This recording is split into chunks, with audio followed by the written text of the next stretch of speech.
Hello and welcome back to the Drop Back NFL show here on Brit Balling.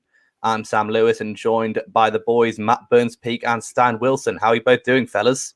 Fantastic. Good, Louis. Yeah, I mean, we are now at this point of the off-season. Unfortunately, we don't have a whole lot of news discussing other than player X is looking sharp in training camp or player Y looks better than ever post-injury, other than Matt's new obsession with Tim Tebow looking, quote, swole in training. Hey, let me try and get this picture up because this is a lot of man. If I can get this to work, like, god damn it, Tim Tebow looks like a strong dude. Nice. Now we've all got to watch Matt's struggles with technology. Oh, here we go. See, look at that. That dude has been gymming. I mean, that's a lot of arm. He's had to do something for the last 7 years. He's looking big, though, to be fair. He's looking chunky. Blocking without gloves. No gloves needed for this dude. That's a thick boy. He's a very thick boy. That is a thick boy. I mean, it doesn't take away from the fact that he's still not tall enough to play tight end, but I mean, I guess it kind of helps him. He could be low man wins on the line. Low man does win on the line. That'll be why you find those 5'11" left tackles.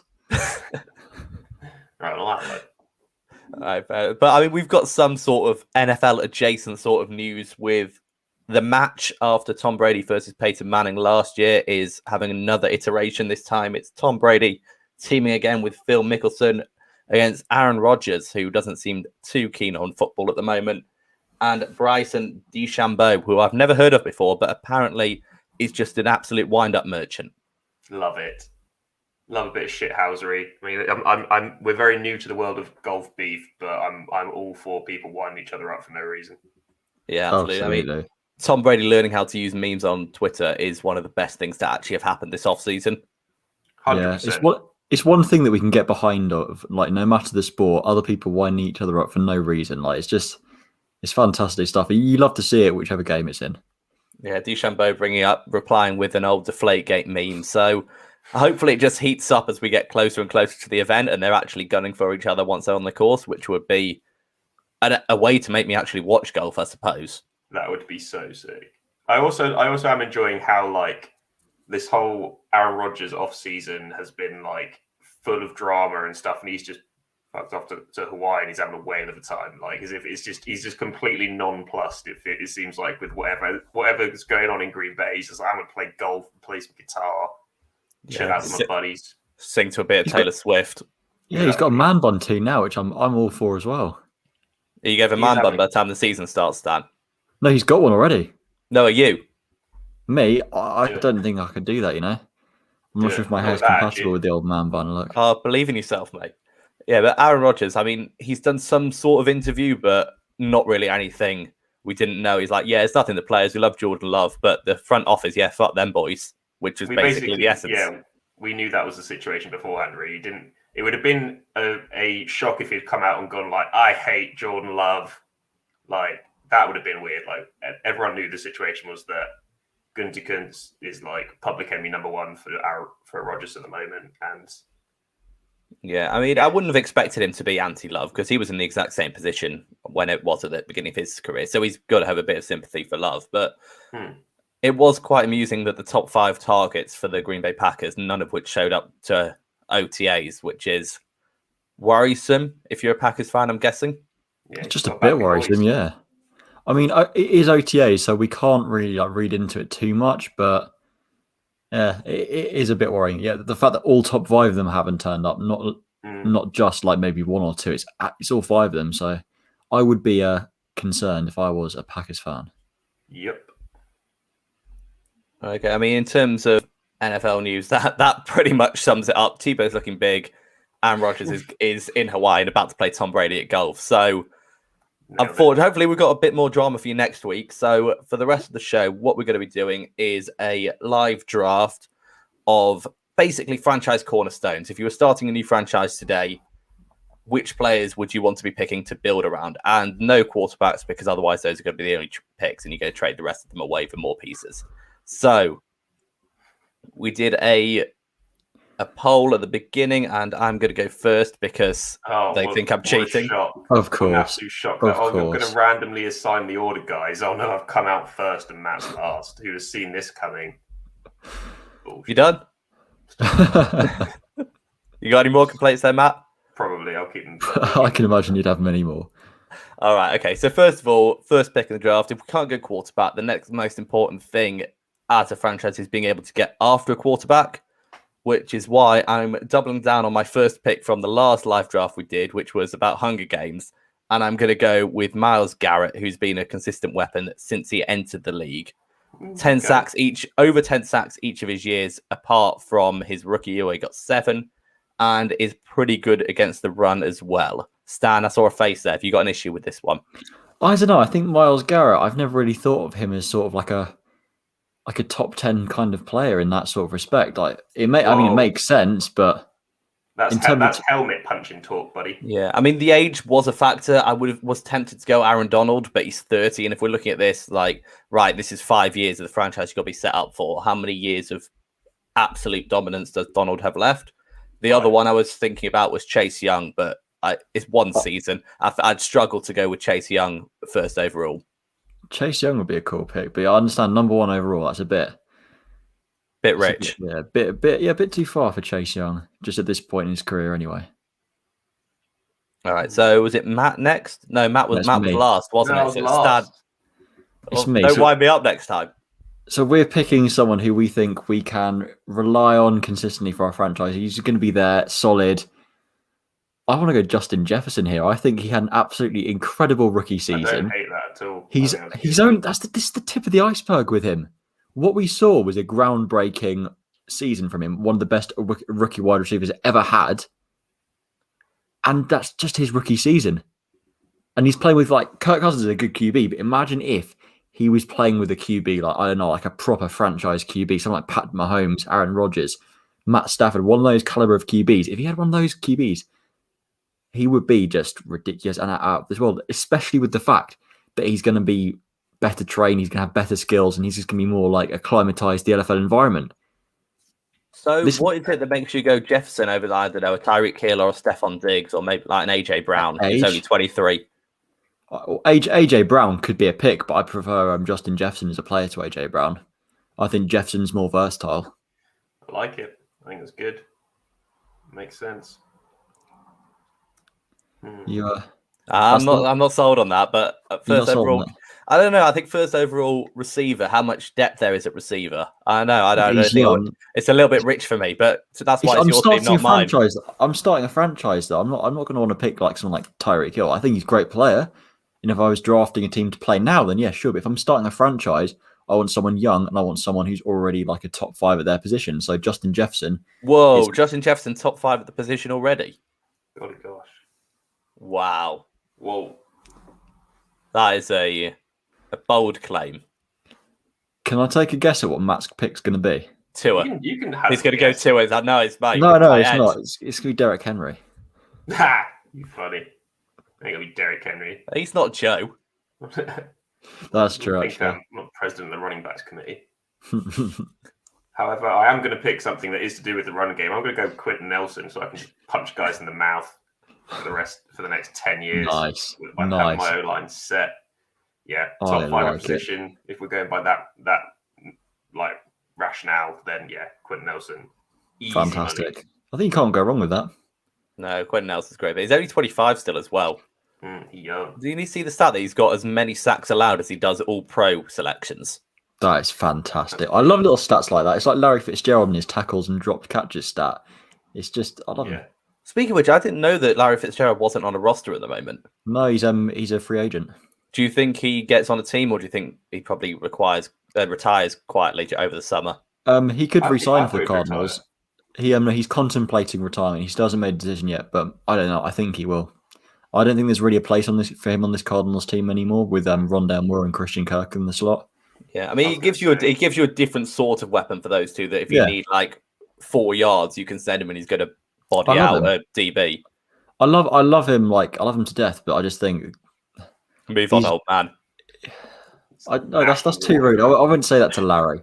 I love Larry, but He's slow. His hands are still there. Like everything physically to do with his game is still there. It's just he's not really quick enough to separate that way anymore. And I don't know. We got more, and we got Rondale Moore to play the slot now. So yeah, I don't think he's got anything to prove. I think he's just ride off into the sunset as a NFL legend, really. It would have been nice if they'd had a bit more success over his last few years. Yeah. I mean, I know was it the NFC Championship you got to with the year you were Carson Palmer? I think it was yeah. That was It was back when the Panthers went to the Super Bowl, wasn't it? Weird, yeah. It was either NFC Championship or it was the divisional round because or something like that because Carson Palmer got injured and then we just couldn't make it any further because Carson Palmer was injured. Fair enough. Matt, your second pick. We'll do this in a snake order. Oh, we're snaking it. We're snaking. Oh, okay. I'm gonna go Nick Bosa. Ooh. I would have gone for Nick Bosa over Myles Garrett. Would you? Mm-hmm. I know the lack of an ACL is a concern at this point. that was the contributing factor, to be honest with you.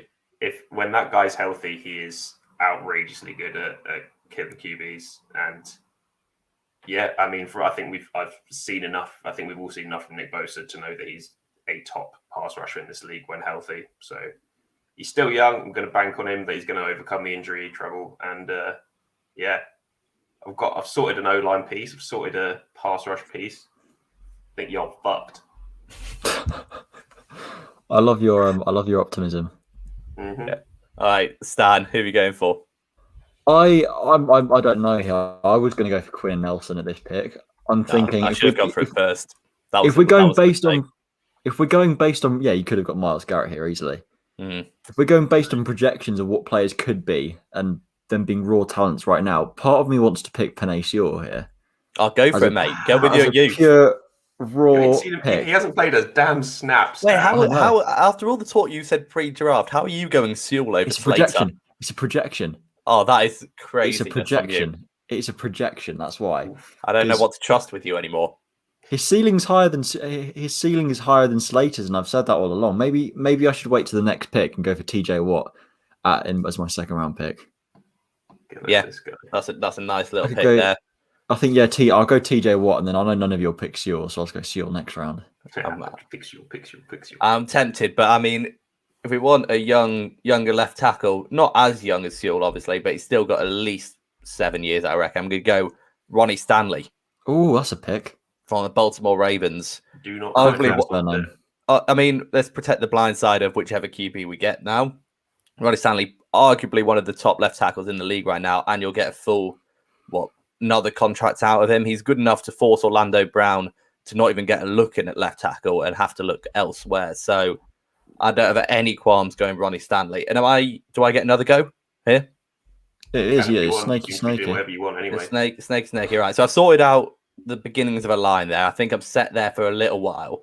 What I'm going to do now is sort out the back end of the defense here. And we all know it's a pass-heavy league, and you need someone that can shut down any number one receiver in the game. And I think there's only one cornerback that can do that, no matter who you put him up against now, and that's Jalen Ramsey. Oh, fantastic player. I love him. I think he's head and shoulders above, I don't know, the next best corner in the league. It's not a slight against any of the other corners. It's just how good Jalen Ramsey is. He's so good. He's you such a good player. With how you've teased that Joe's going to spend the whole of that pick thinking you're going Marlon Humphrey until you say Absolutely. Well, I hope that's the case. And Joe, I hope you really suffered for that. But what delayed nibs? Surely he can't think that was Marlon Humphrey going in. He can't have. He does love a bit of Marlon Humphrey, but he's not delusional. Let's be real here. Come on. Ramsey's so great as well. It's not just his ability to shut down the passing game. He's so physical in the run game as well that there's not really a whole weakness. Plus, I love him just absolutely chatting shit to people. So it's a double win there. And I think we're back to Matt. No, Stan again. No, it's back to me again. Don't you steal my pick? Bit of turmoil here again. I've now just realised that George Kittle's still available. And George Kittle's still very young. And we've already seen him in the NFL. We know he's a top player at his position, just a top weapon in general. So I'm going to lock it in. I'm going to go George Kittle here. Tight end of Stan's unnamed franchise. Damn, that I hoped he would slip a bit. I was gambling a bit that he'd have lasted till the fourth round, but he gives you so much physicality in the run game as well as being an elite weapon that that I don't know. There's no one really comparable to him there. So if you want a projection, your options is Pitts really as a tight end projection, but Kittle's 27, so yeah, he's got another few great years in him.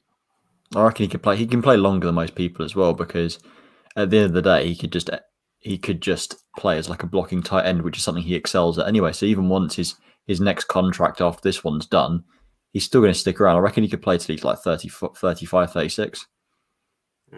Who was your last round pick again, Stan? Sorry. TJ Watt. TJ Watt. Yeah, TJ Watt. Yeah. All right. So Strong. George Kittle goes there. And is it age that separates him from Kelsey, or is it just his ability to run block as well as... I think his age and his ability in the run game as well. He's a two-dimensional tight end, which is something we love to see. And plus, he can sell you loads of dope wrestling, like weekend packages and stuff if you're starting a new franchise. Yeah, great locker room guy. Great commercial guy. All right, so it leaves us with Matt again. Who are you going for? First pick, I'm going to go Darius Leonard. Simply because he's... Darius Leonard. Because he's Darius Leonard. In my opinion, he's the best linebacker in the league. So thank you very much. Join the fun group. And then for my second pick... I'm a little bit torn between going for a DB or a wide receiver here, to be honest.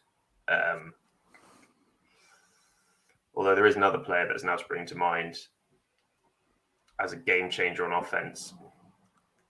But it goes against everything we've ever said about drafting. Is it Christian McCaffrey? It's Christian McCaffrey.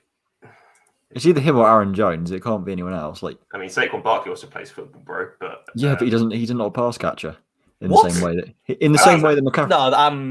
No, he's a pass catcher, but not in the same way that Christian McCaffrey is. You can't compare the two. Well, I don't know. They both get two hands on the ball and then run with it. In the pass game, I think McCaffrey's a different beast. I don't know. I think you're underselling Saquon there. I think he's just as capable in the pass game. Maybe recency bias at its finest. Him, Kamara, and McCaffrey, like the three that you would feel comfortable with, like lining up all over the slot. And you're like, yeah, he can. Yeah, maybe him as well, but I don't know. I think I think because Saquon is so big, you think that he can't. But no, I just know that McCaffrey's done it and done it better than him consistently, and done it for an entire season. My thing with Saquon is the injury history as well. Like he's been banged up from having to be the Giants' offense for several years. So I am going to go Leonard, and then I am going to go McCaffrey. I'm going to draft a running back. I'm sorry, Mum and Dad. I mean, are they listening? It's not what we've spoken about. It's not how you draft. Analytics people hate him, but he doesn't care. He takes running backs and linebackers early. You love it. Love to see it. So what is it about Leonard that separated himself from everyone else and made you take a linebacker that early? I mean, I don't know. I feel like we've seen enough from Leonard, like the side-to-side speed, the fact that he's good in coverage, the fact that he is a sure tackler. Like he's just solid at everything, and he's young, and he's someone that can be a leader as well on defense. So I mean, I think he ticks all the boxes for what you want in a surefire home run pick for a linebacker. I think. Fair enough. Stan, that leaves us with your second last pick. My second to last pick, I'm going to go cornerback here. I'm either going to go for Jair Alexander or Javian Howard. There's only one. And because of his ball skills and because of Matt's presence, I'm going to go for Javian Howard. Out of Miami or from Miami, he's joining Stan's unnamed franchise. It's just such a good pick. Do you want to explain the pick for me, Matt? I don't think I have to. I think you just have to look at his interception numbers and then they go, yeah, he's literally amazing. He's literally amazing. Welcome to the team. There you go. Lock it in, Chomper. So wait, so it was the ball skills then that separated him from Alexander? Yeah, I love Jair Alexander. I think he's a fantastic player. Same with Marshawn Lattimore, but with Xavier Howard, he's got better ball skills. He's got better feel for the game in zone coverage. Like those two other guys, lockdown man corners. I'd leave them out on an island any day of the week, and I'd feel comfortable with that. But the thing is, you can do that with Howard as well. But then he also offers you the versatility in the zone game as well to be an elite defender in that aspect of the game as well, and that separates him for me as well. Yeah, he gets the ball and he turns the ball over, even forced fumbles as well. He gets that ball out. So you knows the football. Yeah, you're happy to overlook the occasional sort of whiff trying to get the ball, the the turnovers that he does They cancel it out though, don't they? More than cancels it out, I think. Like an occasional whiff compared to either a pick six, turnover, just big momentum plays like that can swing a game. You're going to get more boom plays than bust plays from Howard. Yeah, for sure. He's an upside. He's an upside guy. That a lot. Yeah. As well, he's improved that consistency, which I think validate, especially last season. Yeah, I mean, it's one of the things with Howard. It's almost like you've got it built in your head that he's going to occasionally whiff on something, but he doesn't do it as much anymore. To be fair, there aren't those videos of him falling backwards trying to reach a ball because he thought it was being a cutout. He's no Carlton Davis. Stan, you've got such a hatred for Carlton Davis. It's mad. It was he just got absolutely just ruined by the Chiefs last season in the regular season. I've just never been able to look at him the same way. It was just that first quarter. They literally Arians targeted the absolute shit out of him and just by the fact that they played since and he had a really good game. Mm-hmm. I know, but the fact he got exposed like that, it was just embarrassing. Like the entire first quarter was just. As someone who's played corner before, I was like, it was cringeworthy. Good. Yeah. I'll say that. So, in my last two picks, I'm surprised Jair Alexander is still on the board here. He was my number 2 corner, so I'm surprised. But wait, you made a draft board? No, but I'm just saying those are the 3 I wrote down, and the order I had was Ramsey, Alexander, Howard. A lot of free time. A lot of free time. I don't do anything right now. I am supposed to be prepping for a dissertation, but you know what? It's all backseat kind of stuff. Yeah, it's due in September. You'll be fine. I'll be fine. Dissertation on draft boards. Exactly. So that would actually be quite a good dissertation. Actually, That'd be so analysis good. of like groupthink and draft boards and that sort of thing. Pitch it. Maybe I should change. Maybe I should change my. We're not doing this again, Stan. Groupthink in the media and how it affects draft boards. Brilliant. I'm not watching you rewrite a dissertation the night before for a second time. It wouldn't be the night before. It'd be what, a couple of months before. It's fine. Collateral stress. Either way, you would have to watch it this time. I would have FaceTime him just to wind him up. It would work. Okay, so I think having Ramsey means I don't need to take another corner now, so I'm a bit satisfied there. So what I'm going to do is shore up the other side of the offensive line and take Tristan Wirfs from the Tampa Bay Buccaneers. Interesting. Really? Wirfs? I think he's a great player, but it was between him. Projections. I still like Wills. I still like Jedrick Wills over him from that draft class. Really? I don't know. I think some projections, but also the fact that he was pretty dominant last year. He was dominant. I won't take that away from him. He did polish up as well his flaws from when he was playing at college. You know what? Actually, I've forgotten someone that I'm going to go with ahead, and that's Ryan Ramscheck out of the New Orleans Saints, Shout. So I'll go with him because he can play right tackle. If we got a real issue with Stanley that he goes down, he can swing over, play left tackle just as well. Ramscheck is so underrated; it's criminal. He just gets forgotten about because he's on that Saints O line. They're just consistently good, so no one pays attention to them. Unit, yeah, he has been dominant since he entered the league, and I think that having those two on the line, having Stanley on one side, Ramscheck on the other, that's a nice little start for whoever comes in at quarterback. And the second pick, I think I'm going to go back end again. And right, so I've got 3 options here, and I'm all right speaking out because it doesn't matter because I've got no other picks. So it's between Chris Jones to get a dominant interior defensive lineman. Yeah. Okay. Minkah Fitzpatrick. Ooh. Or, see, if it was an injury issue, I'd have gone Derwin James and I'd have run for the fucking hills because... Yeah, that is so true. It's so frustrating with Derwin James because he's such a good player, but he just can't stay healthy. He is. At the same time, I could go receiver, but I'm aware I've got no offensive skill position players as of yet. But with only 5, could be a problem. I'm trying to think which is harder to find, either of those 3 positions, like a D lineman, a safety that can do it all, or a receiver. And I think there's probably less of those safeties in the league.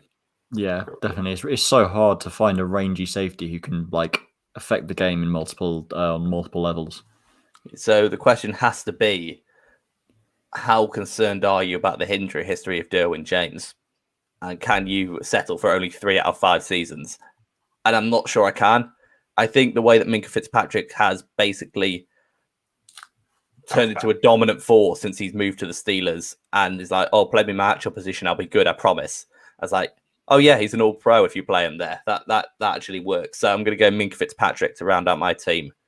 So if you got him and Jalen Ramsey in the secondary, I mean, good luck passing the ball is what I'm going to say. Yeah. Sorted. Not bad. My last pick is not going to be Panacio. I've remembered someone that I actually do have written Tristan down. Wirfs? It's not Tristan Wirfs. No, I've got a name written down here that I completely forgot about, No and I'm surprised he hasn't been picked already.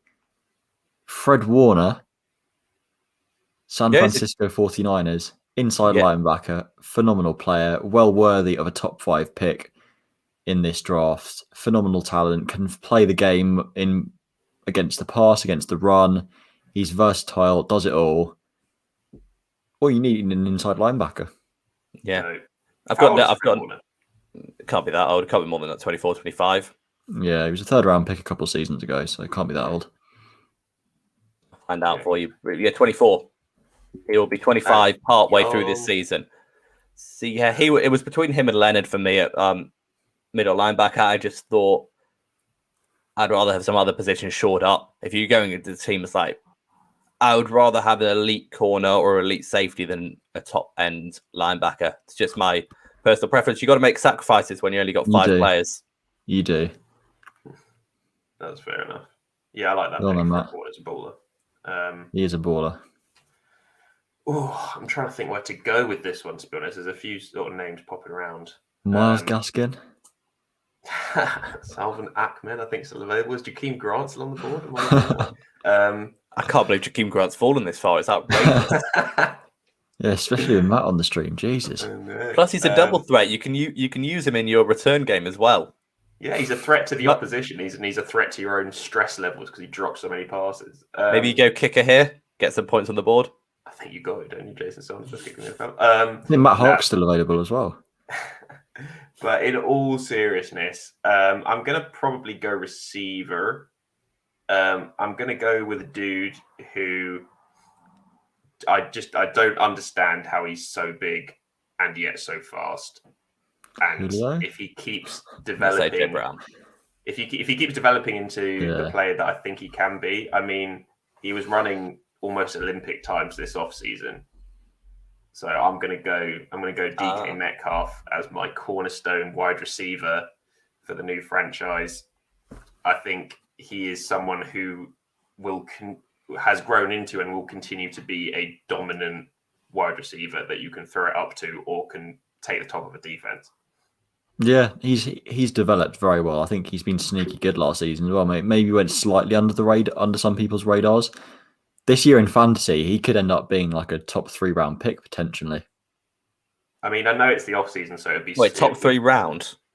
Yeah, in the top 3 rounds. If you're playing in like a 10-man league or something like that, I don't think it gets out of top 2 rounds. To be honest with you, ooh, DK Metcalf, nah, should have taken him then, bro. Yeah, I mean, I it's the off season. We've got to predict that someone has you've got to predict that someone has like a breakout year. So I'm going to predict DK Metcalf has a big old. Did he not have a breakout year last year? Yeah, he's going to break out even more. It's going to be the breakout year from the breakout year. Breakoutception. So just being a consistently perennially good player then. Yeah, but I mean, I think this season he'll start to enter that top 7, top 5 receiver conversation. I mean, if Justin Jefferson's already a top 5 receiver nailed on, you've got to imagine that DK Metcalf is as well. Oh, true. Very funny. You watch the film. I think he's up there. Honestly, he's a fantastic receiver. Yeah, it's no beef against Jefferson. I think just to be a top 5 play, you've got to have a little bit more. You've said watch the film, but I think you've got to have a little bit more film to watch than one season. That's fair. I think as well, like for me, it's thinking about the players that you would say are locked in as top 5 receivers who are like Julio Jones and DeAndre Hopkins, for example. I think Julio Jones is going to be, he's probably going to be traded next week. And he's starting on that decline journey. I think DeAndre Hopkins we could start to see that as well soon. So I think we're starting to see the sort of new guard emerge. And I think it will be Jefferson and Metcalf as 2 of the key receivers in that. Hey, Hopkins is still in his prime right now. I wouldn't draft him because he's getting on a little bit, but I think he's still in his absolute prime.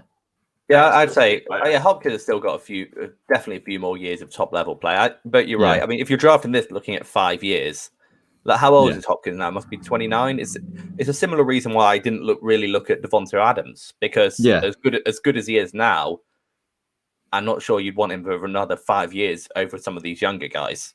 Yeah, that's understandable. I mean, if we are looking at projection, because we do have the time, who would you pick out if you've got? So Matt, we'll start with you. If you have to pick someone from this current draft to join this team now that you've created, no quarterbacks.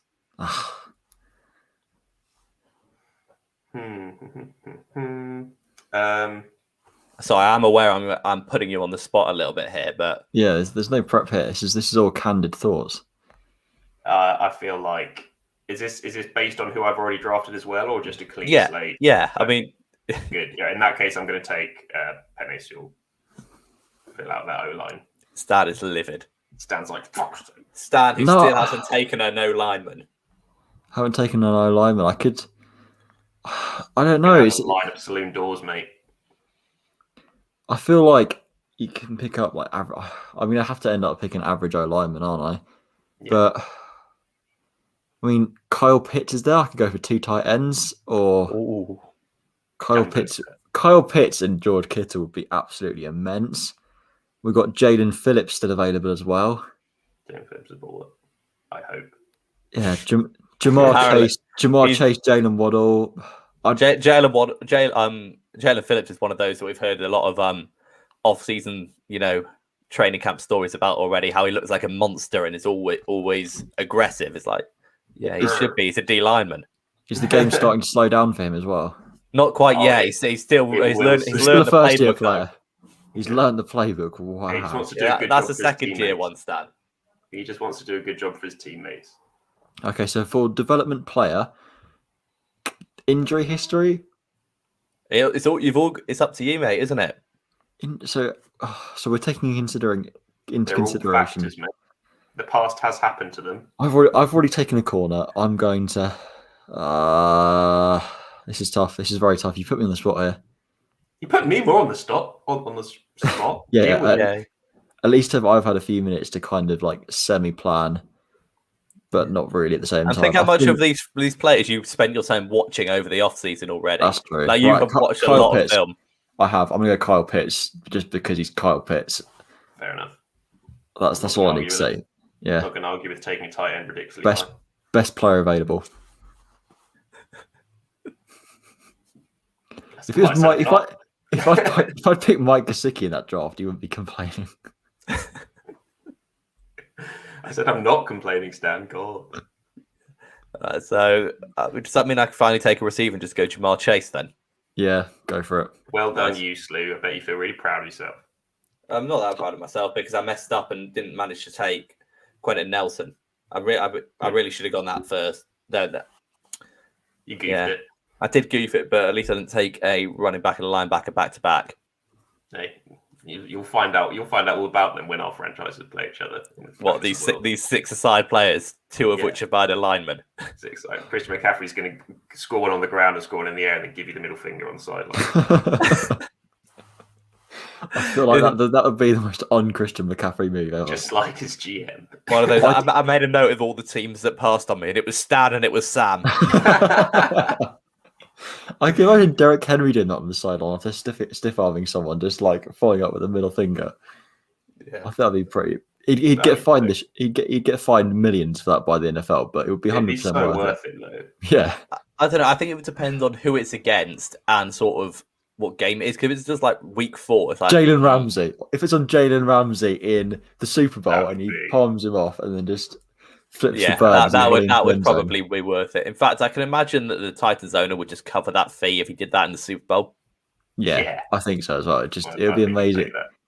A good celebration makes an iconic play so much better as well. Like, how good is the Beastquake? Because when he just like goes like that into the end zone, jumps backwards into the end zone, like as a big fuck you to the entire Saints defense who he's just run through. Like, yeah, you're right.